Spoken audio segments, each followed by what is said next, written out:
Associates. Chronicles of Hope is essential reading for seekers of inspiration and spiritual empowerment. This series offers nourishment for those on a path of increased awareness at this challenging time. Inspired by higher sources of wisdom, Chronicles of Hope delivers messages to lift your spirit with a roadmap of hope and guidelines for living a life of expanded consciousness. The guides offer powerful insight for mental, emotional, and spiritual growth at this critical tipping point for humanity. The message is clear. We must change. We have the power to raise our vibrational energy individually and collectively before it's too late. I am Lois Herman, author of the best-selling Chronicles of Hope series and host of the Inspiring Hope radio show at WSMN.live or 95.3 FM. You can find me at loisherman.com or chroniclesofhope.net.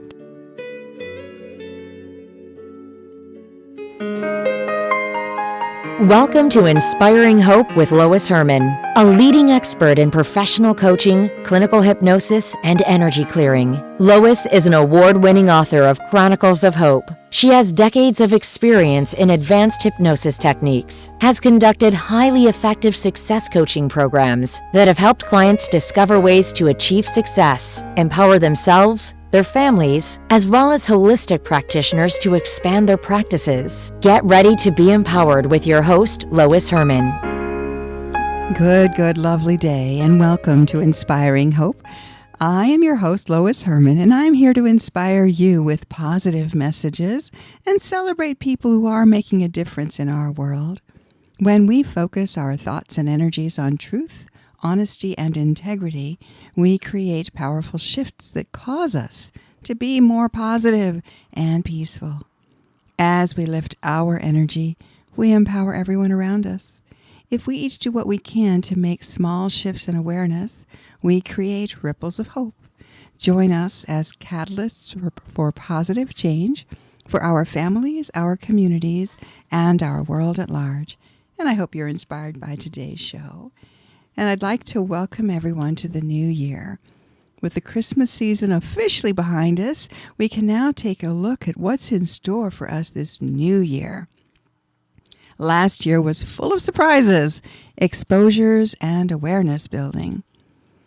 As we learn from our past, our goal should be to implement and apply that knowledge toward our choices for this new day that will affect our future days. Surrounding ourselves with people we can trust is one choice we can make. When we are with the folks that we trust and enjoy, the energy is palpable, conducive to creative expression, comfortable and expansive.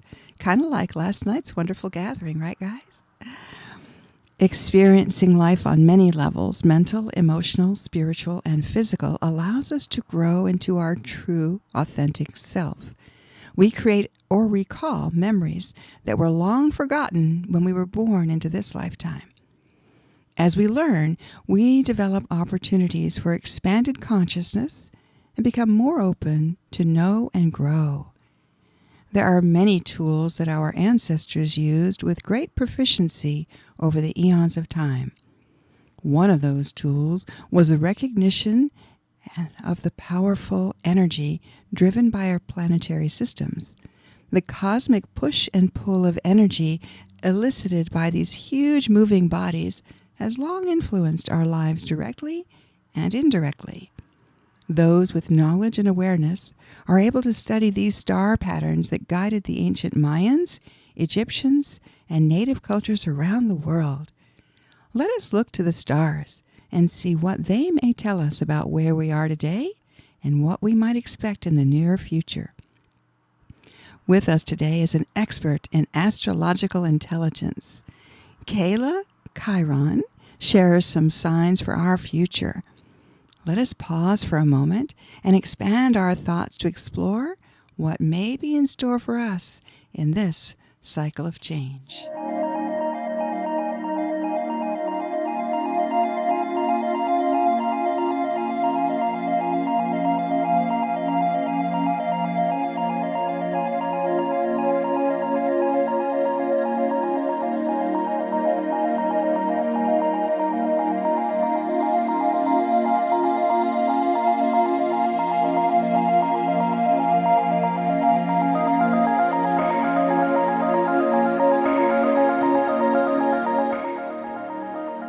You are listening to Inspiring Hope with Lois Herman at WSMN.live or 95.3 FM.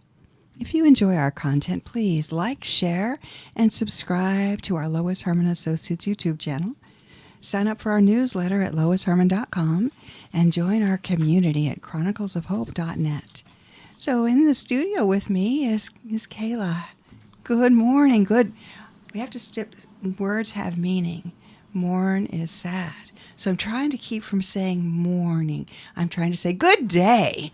Good, glorious day. How are you today? Fantastic. Thank you. Wonderful. Thank you. And it is a glorious morning.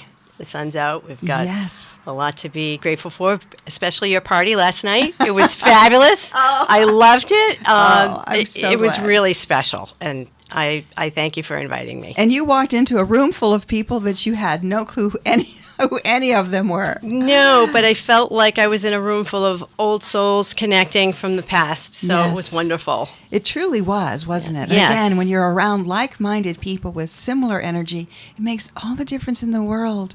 It certainly does. We don't have to guard what we're saying. We can just be authentic and share and be goofy and light and fun and without somebody, accusing or anything. It was wonderful. It certainly was. Yeah. Again, thank you for having me there last night and here this morning. Yay. Yes. And Art, you were there too. Yes, I was. Yeah? And it was an amazing gathering. Was it? Thank you so much for inviting me, and thank you for your hospitality. Oh, you're welcome. What'd you think of the tree? I thought that was amazing as well. I had never seen a tree like that. A traditional German Christmas tree. Is that? Yes, it is. Was the theme? Yeah. For that? Yeah. It was beautiful. We light the real candles on the tree, and everybody's like, "Oh my God, don't you burn the house down!" But I've been doing this for 50 years, and no, I'm very cautious about how the candles are placed. But isn't it magical? Oh, it was quite spectacular. I really enjoyed that part of it. It was amazing to see how well placed every candle was, and your explanation as to why it's that way. And it just it was great to see such a wonderfully lit, magnificent tree. I mean, I haven't seen one like that in a long, long time, and never with the actual candle burning on it. So that was impressive. Yeah, thank you. I'm so glad you were both there to enjoy. It's truly a special. To me, it sparks the new year. That's the whole point. Is it's the end of the Christmas season. I like to do it after the 12 days of Christmas, where everybody is okay. All the frenzy is gone. Now we can just relax and enjoy, and it's always that is a plan that I have. So I'm looking forward to the next gathering in 24. Yes, me too. And then we'll carry on for 12 days. Oh, that's it. We want to have a 12-day celebration. Excellent. Well, that leads us into why you're here with us. So one of the reasons I'm just glad to have you and to meet you. Met you through the DAR, and we had a wonderful discussion at our holiday gathering. And I'm like, oh my goodness, Kaila knows so much about astrology, and you just were spontaneously sharing stuff. And I'm like, I need to learn more. So tell us a little bit more about you, how you ended up getting into this. Tell us about your background first. Well, I'm originally from the state of Maine.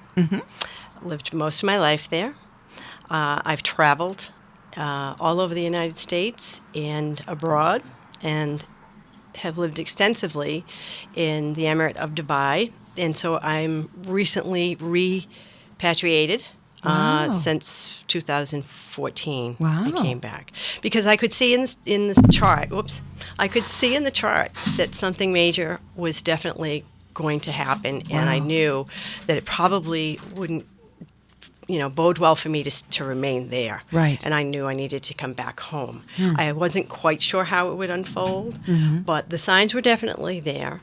Wow. And I'm glad I listened to my intuition about what I read in the chart. Even though it was my personal chart, I knew it was going to be a worldwide event. And it's proven to be interesting, hasn't it? Yes, it has. Yes, it has. So I have always had a love for astrology since I was a child. And I am formerly an owner of 2 New Age bookstores in Massachusetts many, many years ago. Wow. In the late 80s, early 90s. And I've learned a lot when it comes to the mysteries of life. Sure. Through all the literature and people that I have, bumped into over the years. So astrology really stuck with me. And I like it because it's cyclical. Okay. It's not like reading cards or using your psychic abilities that way, though you can incorporate that. Sure. It really has to do with dates and times and places and they repeat. Everything repeats. So you can rely on some of these things happening. It's like the seasons of the year. Exactly. We know that, okay, we're in the middle of winter now, or the beginning, somewhere in the phase of winter, and we know, living in New England, that we're going to be facing the next couple of months of snow, but we also know that that's going to end. Yes. So that's what you're talking about with cyclical. Yes. That yes, we're going to be going through some changes, but there will be an end point. Absolutely. And so back to when I was in Dubai, I was reading the charts ahead of time. I wanted to see what the problems were and how long they were going to last, Okay. and get the clues to what they may be. So reading astrology is about symbols, and the language is connected to that. So every planet has a cycle, but it has the symbology with it. You have to decipher what it's going to mean. Okay. And that's where it gets kind of complicated. But back then, I could see that there were going to be some global changes by these bigger outer planetary aspects moving and changing. And I'm sorry to interrupt. An aspect means that how the planets align with one another. That's an aspect. Is that correct? That's true. Okay. But also, some of the bigger planets moving out of certain houses into another house can trigger and institute a greater change. For instance, we'll have Pluto going into Aquarius this year, but only for a little over 2.5 months, Okay. not quite 3 months. And that is going to be a big change. In 2008, Pluto did transition into the sign of Capricorn, which brought our financial crisis upon us. Right. So it's connected to that, because wherever Pluto goes, he rips everything up.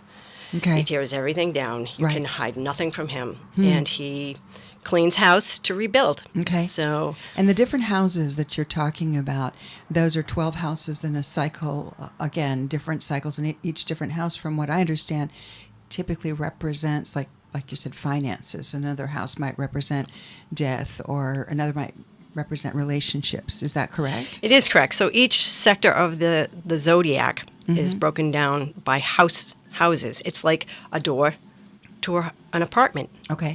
And when you go into that room or that apartment, you can expect certain things to happen there. I see. So your first house is usually about yourself, your body, Okay. your head, thoughts and stuff. And so the second house will have to do with and each house, I have to say, has multiple meanings. So that's why it can be very complicated. Sure. But yes, each house has its own meaning. That's standard for everyone. The sign that's on that house is the landlord. Ah, And he tells you, what he expects of you when you're residing in his home. I see. Like his Okay. B&B. So, that's an interesting way of looking at it. So the first house is, they say it's ruled by Aries. Is that right? yes. Okay. If you're doing like a global Yep. picture, it would be ruled by Aries. Okay. Yeah, for sure. But again, the cusp is important to recognize, because that's a co-rulership Okay. with Aries. And whatever planet is there is a guest, and I will see. be doing, their rules while they're in your house, and you hope that they're going to be respectful. So that's why the planetary cycles, they're cycling through these different houses. Exactly. And then they bring different aspects to the different houses. Exactly. Interesting. So the aspects are like a telephone. Okay. So they play telephone or Zoom. They Okay. have Zoom meetings. Okay, I don't know. I love that's this. a good analogy, or not, Yeah. but I think that is. And so when they get together, and they agree, it's great. So that would be like a trine or a sextile. Okay. If they're in opposition to each other, well, we know what that can be. Oh, Trouble, yeah. Mm-hmm. right? So, Yeah. And the squares are usually irritations and that's going to motivate you to do something. I see. So those are the aspects. Those are the major aspects. There's a Okay. lot of little ones, but, Yeah. today Yeah. we're just dealing with the bigger ones. Well, and I want to ask before we get much further, your name of your business is Kaila Chiron. And you came up with that name for your business for a specific reason. Can you explain what Chiron is and why you did that? Yes. Chiron is an asteroid. Okay. He's located in every individual chart, as well as being in the, planetary sky. But Chiron represents the wounded healer. Okay. So it's usually a place that's a sore spot for us and something that we need to work through. Mm-hmm. And doing that through teaching or expressing ourselves with other people through connection. Mm-hmm. So I found it to be appropriate in my circumstance. So, I believe everybody's got a wound, Oh, yeah. and they handle it in different ways. And so mine is communication. It sits in my third house of communication, transportation. I'm never usually on time, though I was lucky today, thank you God, that I was here on time.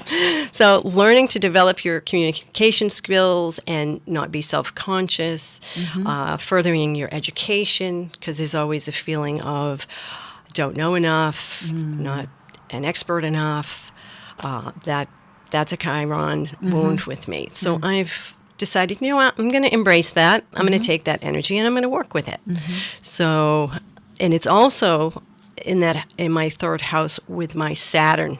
And Saturn is where you work and where you must work to get any reward or benefit. Okay. So you can't ignore him. So I said, well, he's there with Chiron for a reason. So I've got to pay attention to my community. I've got to learn whatever healing ability that I have and express that the best to my abilities and see what comes from it. So people who have this perpetual need to be in taking classes and training and they don't have enough knowledge, they have to continue, they may well have a woundedness in that third house of communication expression. It's one of those possibilities, yes. Yeah, I would look at it in a chart and see. Sometimes it's just aspected a certain way. I see. Doesn't necessarily have to be in that house, but there could be an aspect to it. Yeah. But there's other things that can compose that. But yeah. But you're very on top of it. That's great. Yeah. And then there's other people who are so bombastic that they can just go out there and speak to anything, and they really don't know a lot.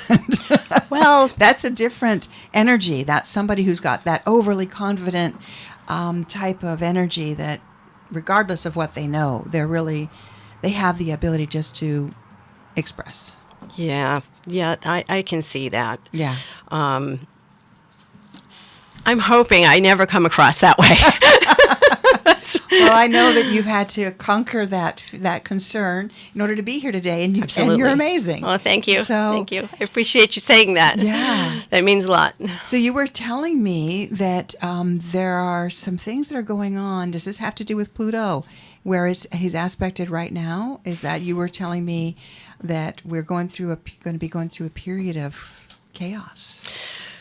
Well, we are, but this is long-term, big picture stuff.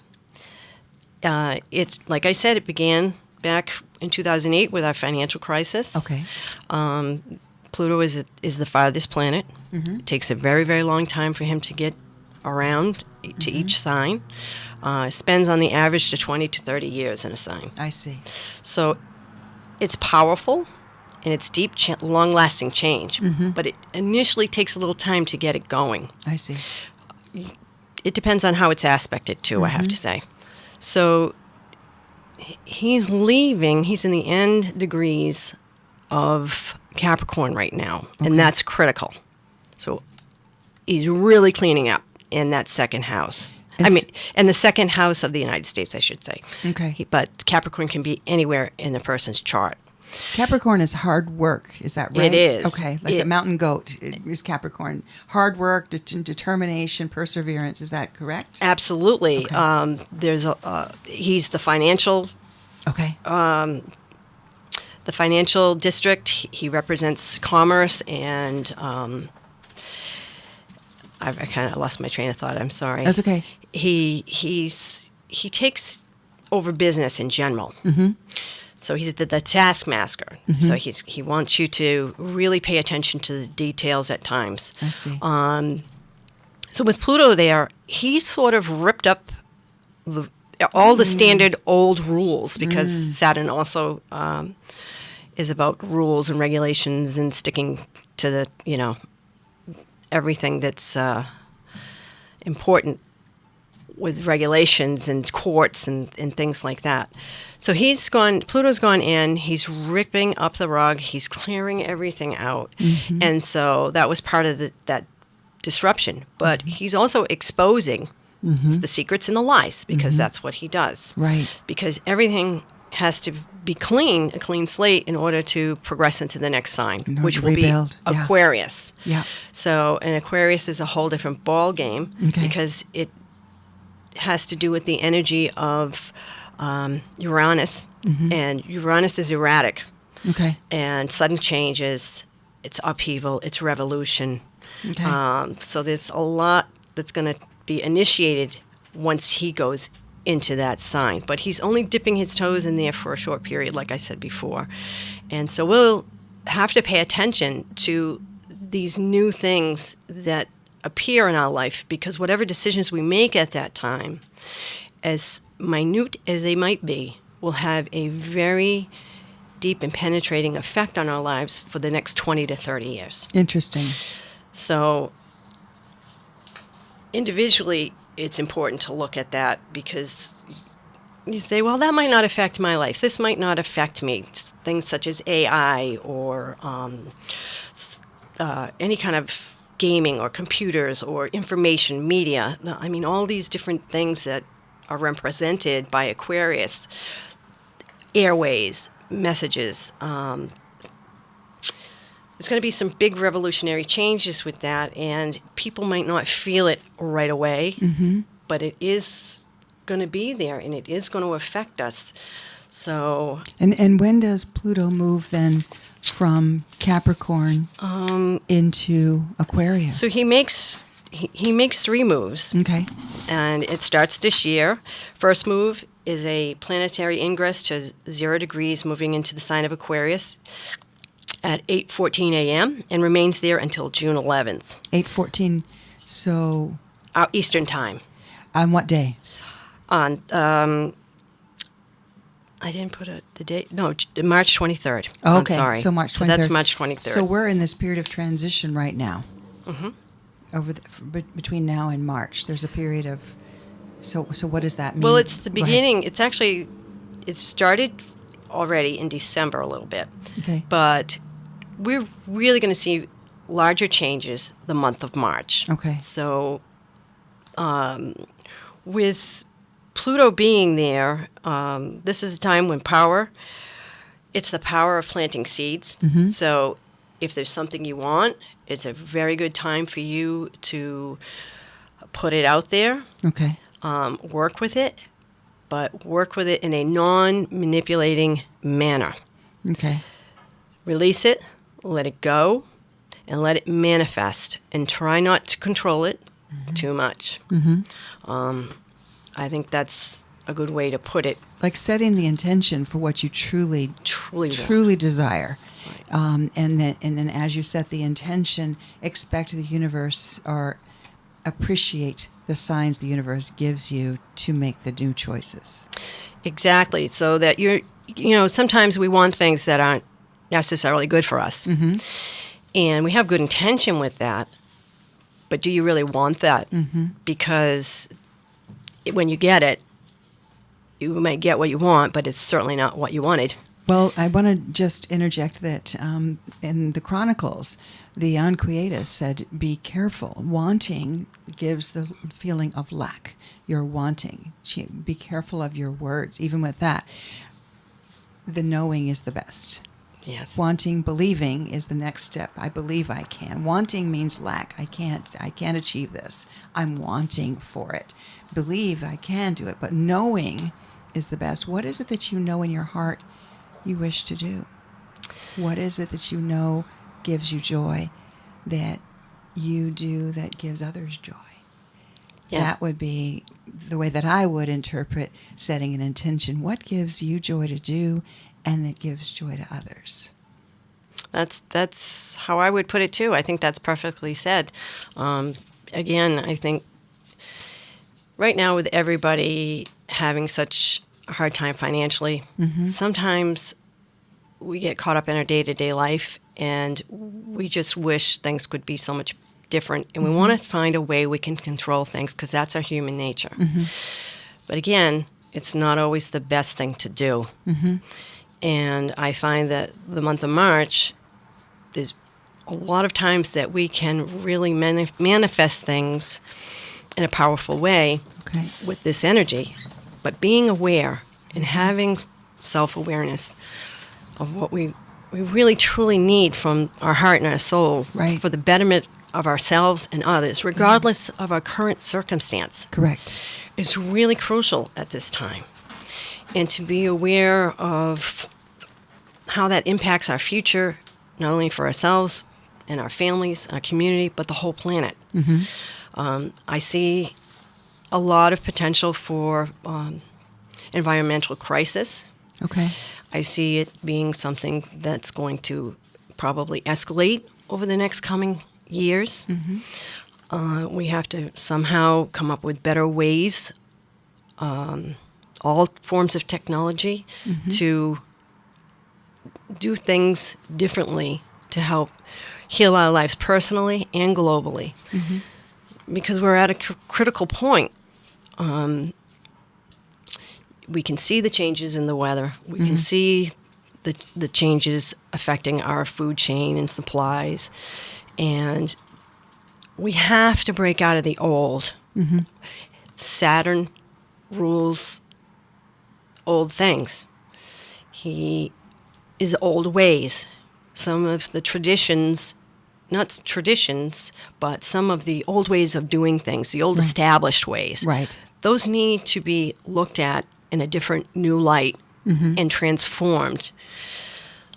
Not throwing the baby out with the bathwater, but rebuilding and repairing and reinventing the way we do things and the way we live and the way we think is going to be critical. So as an example, kind of like what just happened with the Speaker of the House.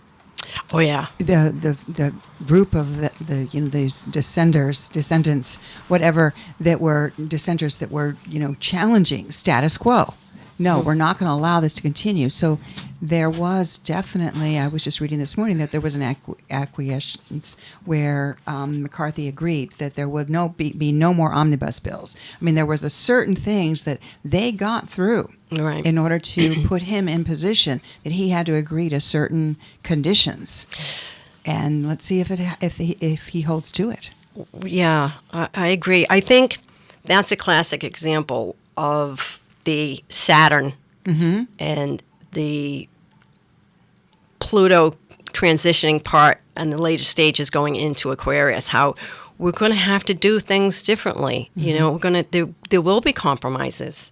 I mean, we have to all get together and work together to make things happen, regardless of your political background.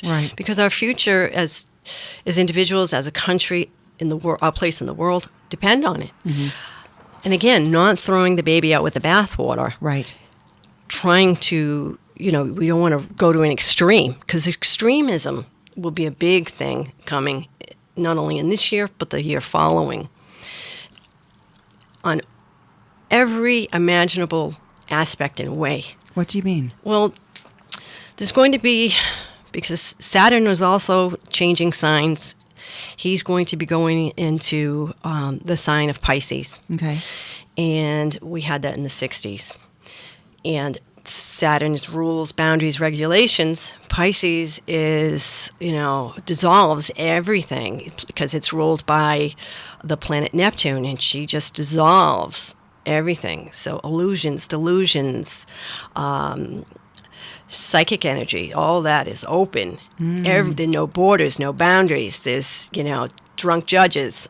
You know, it's like, anything goes. It's the 60s coming back again. I see. So there'll be a lot of false teachings. There'll be people who are trying to take the old information and twist it and make it fit their new program, which needs to be done to a certain degree, but you got to be careful. We have to be aware. You got to really be aware that, Be aware of false prophets. false prophets, false teachings, people taking bits and pieces from the old traditions and using it in a distorted, delusional way for their own purposes will definitely be coming up for people. We were talking about that earlier, that there are people who are doing things that appear to be one way, but truly it's service to self. There's a different energy in people who are doing it for personal gain.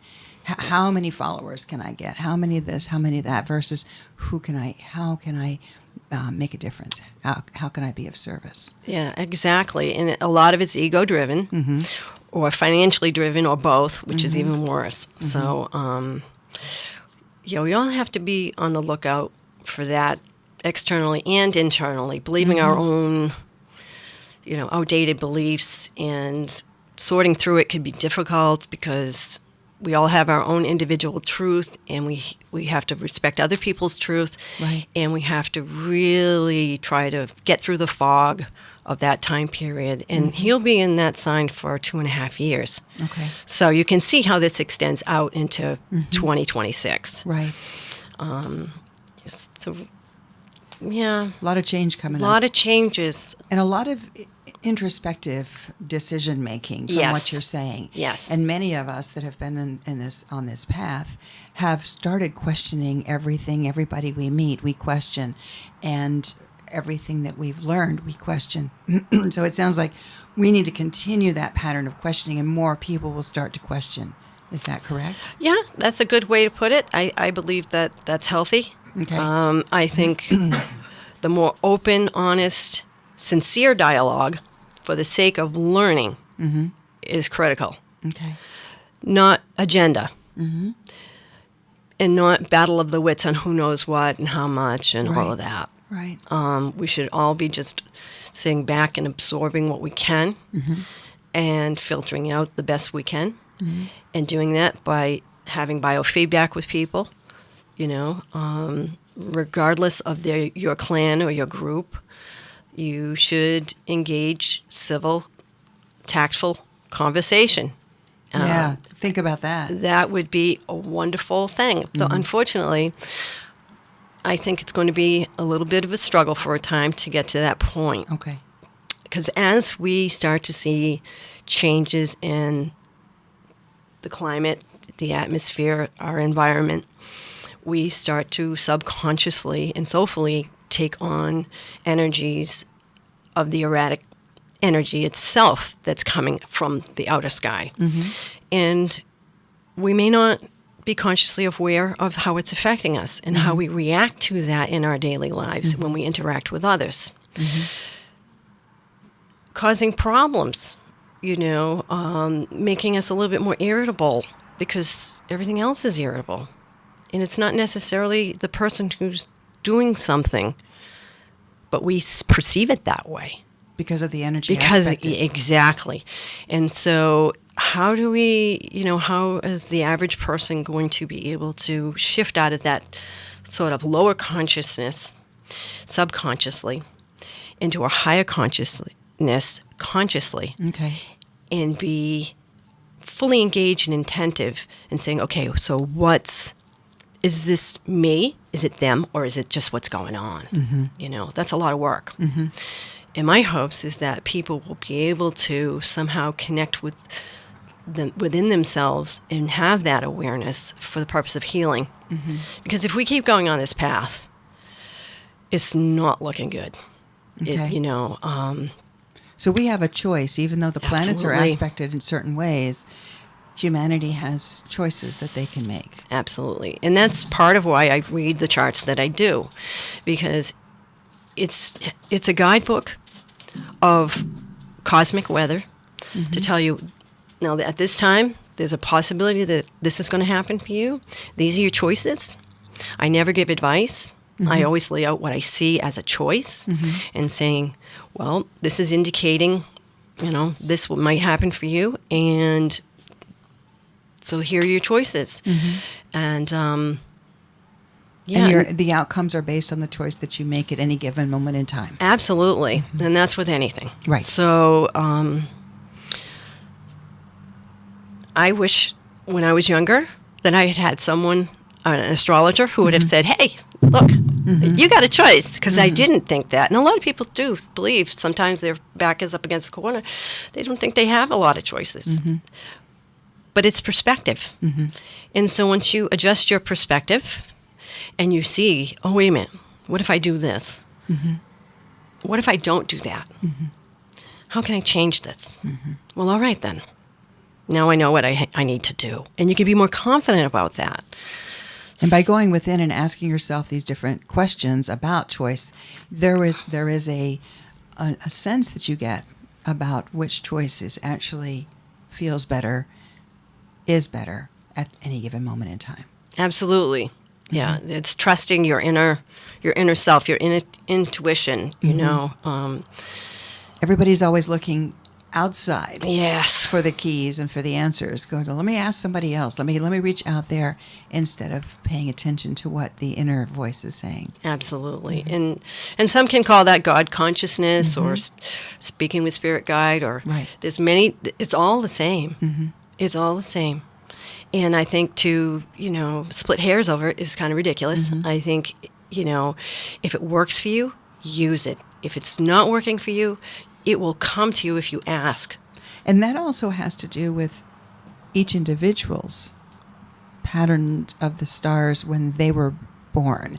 So each of us has our own sun sign, our own chart, astrological chart, that tends to portray our personality, Yes. our choice points, etc. So how does that affect us? Because different people's personas are oftentimes based on where the planets were At the time of birth. So the sun usually represents the purpose, the life mission. It also is how people perceive you. Wherever your sun is placed, what sign that's placed in. Say, I have a sun in Virgo, 9th house. Okay. So that means people are going to probably perceive me as a nitpicky, Okay. detailed orientated. Very detail-oriented, yes. Yeah. Someone who likes to talk philosophies, who likes to talk about universal things, travel, those, even sometimes politics. Yeah. So, but that's not necessarily who I am. Who I really am and who you would really be is your rising sign. I see. That is your personality. That is how you're going to express yourself through your purpose and mission of the sun sign. And your moon, wherever that's placed, really speaks to what your heart Okay. is doing, where your emotions are, where you get emotional, where you bond or don't bond with others. It's very impactful. You sometimes have to, for some people, they have to learn how to work with that moon energy. The moon has a very changing personality. Okay. So depending on the house placement and sign that it's in, it can be quite interesting. So That's interesting. And you're right, because the moon, it goes through all these phases every Yes. month. So it changes daily. it does. And the moon usually takes 2 days to go through a sign, sometimes not as long. And you can notice sharp emotional changes in people when it transits into a Interesting. different sign, or havoc when it goes void of course. Well, then that kind of makes sense. Speaking of the sun sign and the ascent, I had often heard that as you mature, you become more like your ascent. So the sun sign is the outer impression that people have of you, but your ascent sign is what your mission or what you are destined Expressing. to do, how you're expressing. So as we get older, we tend to be more who we are destined to be.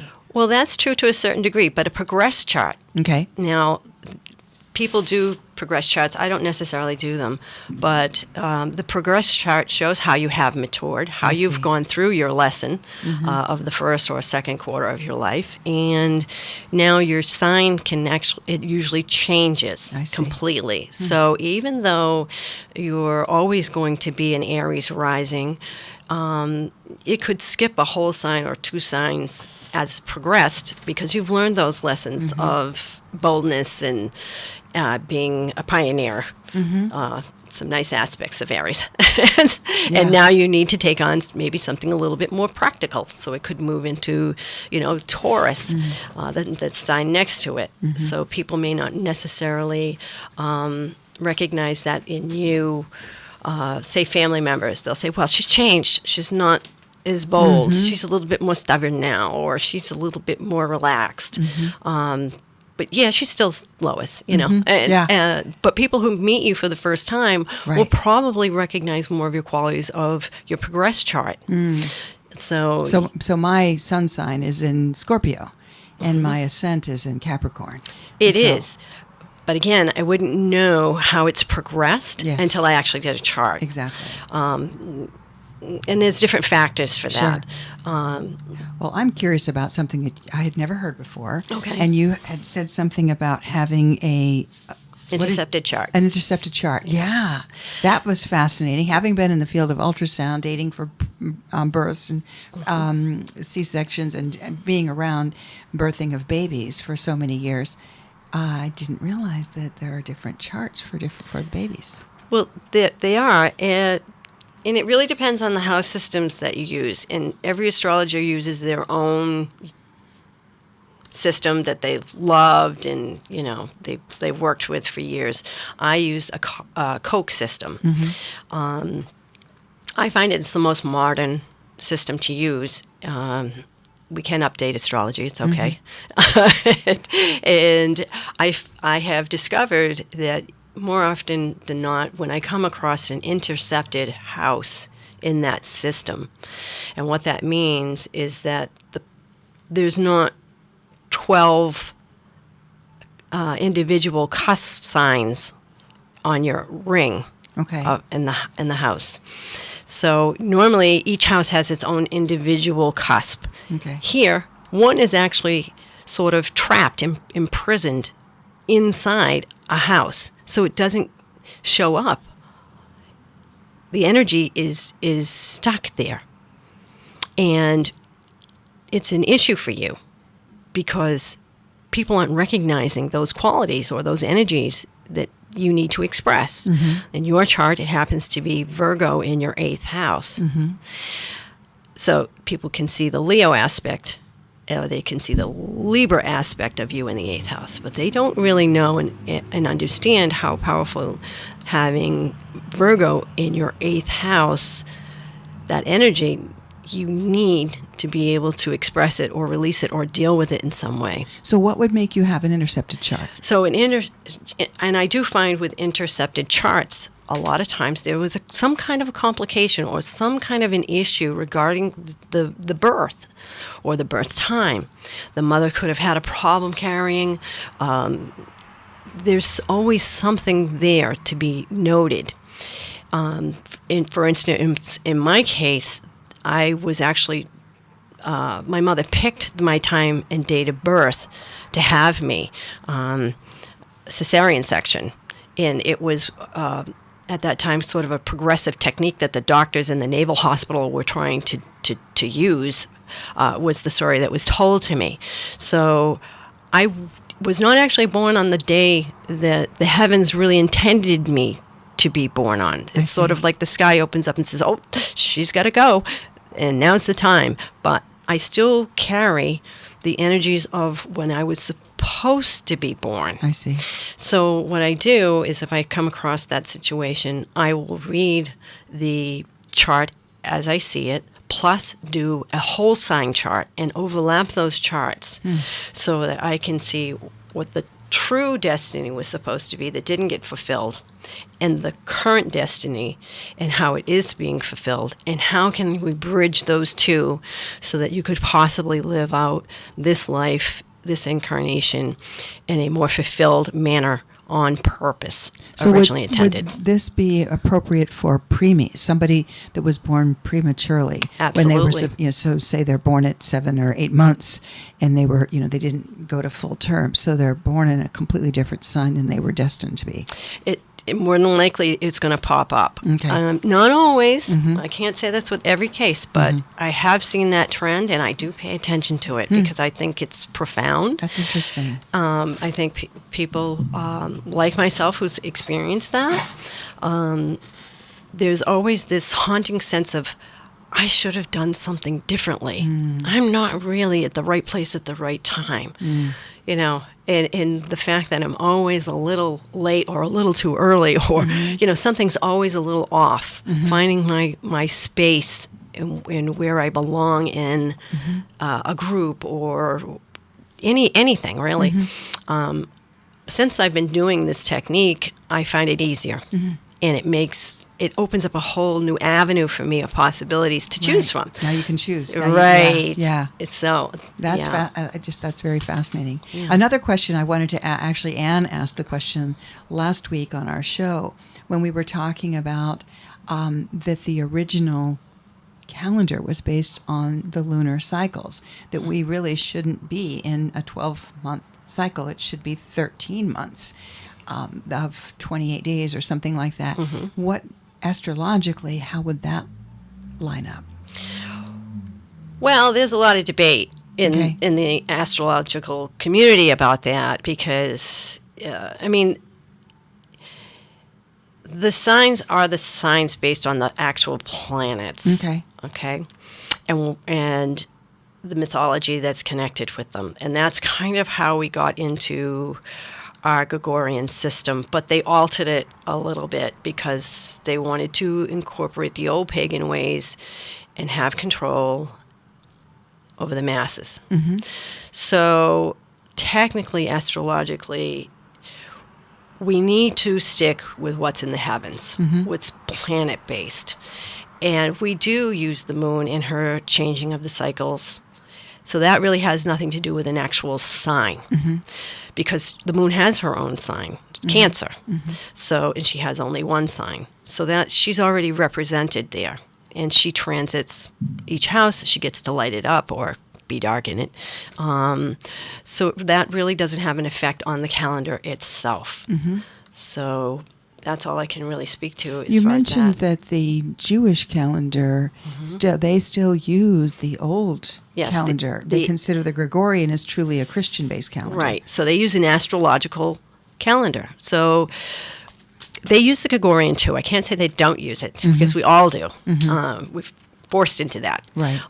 But tradition is that they celebrate a ritual at the beginning of every month, and when it's actually the moon is changing signs, and women do not work on that time. During that time, it's the moon time. The moon time, and it's a beautiful ritual. And yes, so every month they'll do a sort of like little connection to that energy of the month. Now, not every Jewish person is practicing that method, but that is something that I have come across personally, and I find it very useful. And so that's how they also break down their festivals, their calendar of festivals. So Aries is the new year, and so when the solstice comes in and the sun and the moon actually conjoin in the sign of Aries, that is our new beginning. And when is that? That's on the solstice, the equinox, the spring equinox every year. Right. So, and between March and April. That's right. And it's a rebirth. It's the 21st. So between the evening at sunset, usually, it's celebrated on the 20th and then through the day on the 21st. So it will happen within that time period. And so that's the true, real earth mundane calendar that our bodies are naturally in tune to. So this artificial calendar that we've been put into is mechanical, and it doesn't necessarily work very well for us, but we have to use it because the powers that be say we do. Until we change. That's right, until we change. Until we challenge it and change it. Yes. So what do you see? We have about 5 minutes left. Wow, it's I know gone. it goes I haven't even fast. touched any of the topics I was. So Yeah. tell me what's the main topic that you want to touch? What's going to happen over this next couple of months? Because I'll definitely have you back on. Oh, okay. So over the next couple of months, we can expect change. We can expect chaos. We can expect making choices, cleaning house. Yeah, I say that. See, a big part of what's going on right now too is that the planet Mars has also been retrograde in Gemini, which means Mars is a person who's bold with action and wants to get things done. In the sign of Gemini, which is communications, transportation, relationships, that kind of thing, has been stifled and is reworking that energy. So we are all looking back and saying, how could I have done that different? How can this unfold different in the future? And right now, Mercury just went retrograde, so communications again are, let's slow down, let's look at the past, let's try to see what we could do different. What did I miss? I need to look at this file again. Hold on, I'll catch up with you, Mars. We'll get together. We'll talk about this by aspect. Well, they're both going to change. By the 18th, they're both going to be going 18th of January. Okay. They're Okay. both going to be direct. Okay. And that's going to free up a lot of stuff. Okay. You're going to be able to take, forward movement easier. Communications will be easier. Any projects that you may have wanted to start, I would say wait a little bit longer when Jupiter is really full-blown into the sign of Aries, and you'll need to act quickly then. But I see this as a time of getting our act together. Okay. The month of January in February. March is when things are going to start opening up, and all your options are going to be there. And you might get overwhelmed with them personally. And again, that's why I'm stressing, you really got to try to hold on and say, hey, wait a minute, I know this all sounds wonderful, and yeah, I asked for some of this stuff, but beware, because there might be some stuff hidden in the contract. Be careful what you ask for. Right. You've got to be very clear. Yeah. And it will take time. It will slowly unfold, but when it does, look out, because there'll be no turning back from that part of it. But fortunately, we will get a reprieve from that once June comes, and then we'll have other aspects to deal with. And maybe we can talk more about that in another episode, because that will Absolutely. be... And I know that you said once Pluto moves into this next sign, he'll be there for 20 years. So you had mentioned that there would be 20 years of rebuilding. Rebuilding, yes. And this is the first of the 3 times he actually makes movement. So he's going to ingress for a short period into the sign of Aquarius. We get the prelude to the kiss, so to speak. We get to see the trailer to the movie. And then he'll move back into Capricorn for one last time to get rid of all the dead wood. And there'll be no turning back from that point. So truth seekers will be busy. So, and then he'll go back retrograding into the sign of Aquarius again, where he's going to want to stay there permanently. And then that's when the show's over. All right, you are coming back. Kaila Chiron. And I'll put how to get a hold of her, KailaChiron.astrology. And I'll put that in the text. Until next time, everyone, look up, stay positive, and be the light in someone's day. God bless.